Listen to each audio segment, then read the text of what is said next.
Assalamualaikum warahmatullahi wabarakatuh. Saya Suci Khairani Pane dari Universitas Muhammadiyah Sumatera Utara, Prodi Akuntansi, Fakultas Ekonomi dan Bisnis. Di video kali ini, saya akan menjelaskan mengenai bahaya pemakan riba. Riba secara bahasa bermakna ziyadah atau tambahan.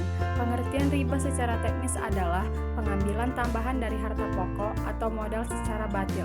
Hukumnya adalah haram karena dapat merugikan orang lain. Secara garis besar, riba dikelompokkan menjadi dua, yaitu riba utang piutang dan riba jual beli.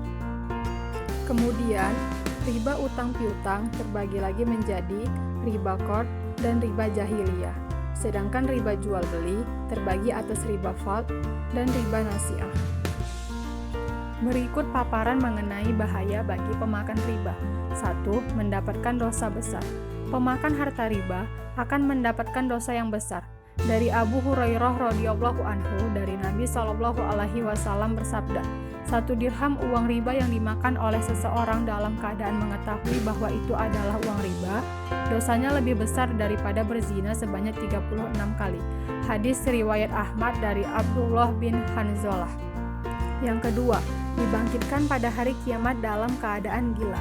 Di hari kiamat, pemakan harta riba akan dibangkitkan dari kuburnya dalam keadaan gila. Allah Subhanahu wa Ta'ala menghinakannya di hari pembangkitan dengan keadaan seperti berdirinya orang kerasukan dan dikuasai setan. Yang ketiga, disiksa di dalam api neraka.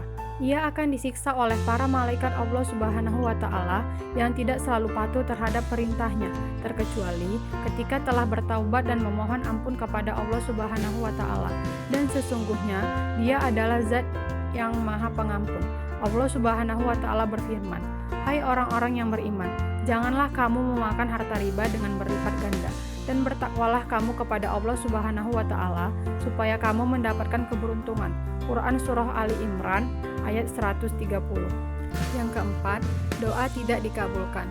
Selain azab di akhirat, Allah Subhanahu wa Ta'ala juga memberikan azab di dunia bagi pemakan harta riba. Salah satunya adalah doa pelaku riba tidak akan dikabulkan oleh Allah Subhanahu wa Ta'ala. Betapa merugi ketika setiap hari sholat menjalankan perintahnya, justru doa tidak akan diterima dan dikabulkan oleh Allah Subhanahu wa Ta'ala. Yang kelima, hilangnya keberkahan pada harta. Tidak akan berkah harta yang diperoleh dari jalan riba. Rasulullah Shallallahu alaihi wasallam mengingatkan kita untuk mencari rezeki dari cara yang baik. Allah Subhanahu wa Ta'ala berfirman, Allah memusnahkan riba dan menyuburkan sedekah. Quran Surah Al-Baqarah ayat 276. Yang keenam, Allah Subhanahu wa Ta'ala menutup hati pemakan harta riba. Hal ini diterangkan oleh Allah Subhanahu wa Ta'ala melalui firman-Nya. Sekali-kali, tidak atau demikian, sebenarnya apa yang selalu mereka usahakan itu menutupi hati mereka. Quran Surah Al-Mutaffifin ayat 14. Hati akan tertutup sehingga pelaku riba tidak lagi memikirkan mana yang baik dan mana yang tidak baik. Yang ketujuh, sedekah, infak, dan zakat dari harta riba tidak diterima Allah Subhanahu wa Ta'ala. Tidak akan diterima di sisi Allah Subhanahu wa Ta'ala harta yang disedekahkan yang didapatkan dari hasil riba. Yang kedelapan, penyebab krisis ekonomi. Harta riba dapat menyebabkan krisis ekonomi dikarenakan merugikan pihak-pihak korban riba.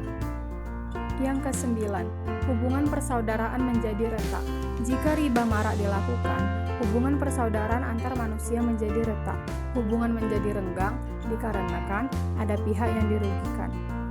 Yang kesepuluh, tidak termasuk golongan orang yang beriman. Allah Subhanahu wa Ta'ala berfirman di dalam kitab suci Al-Quran bahwa orang-orang pelaku riba dianggap orang-orang yang tidak beriman. Dalil tersebut menerangkan pelaku riba diperangi oleh Allah Subhanahu wa Ta'ala dan Rasul-Nya. Tentu saja terkecuali bagi hambanya yang bertaubat nasuha dan bersungguh-sungguh tidak akan mengulanginya lagi. Demikianlah penjelasan saya mengenai bahaya pemakan riba. Sekian dan terima kasih. Wassalamualaikum warahmatullahi wabarakatuh.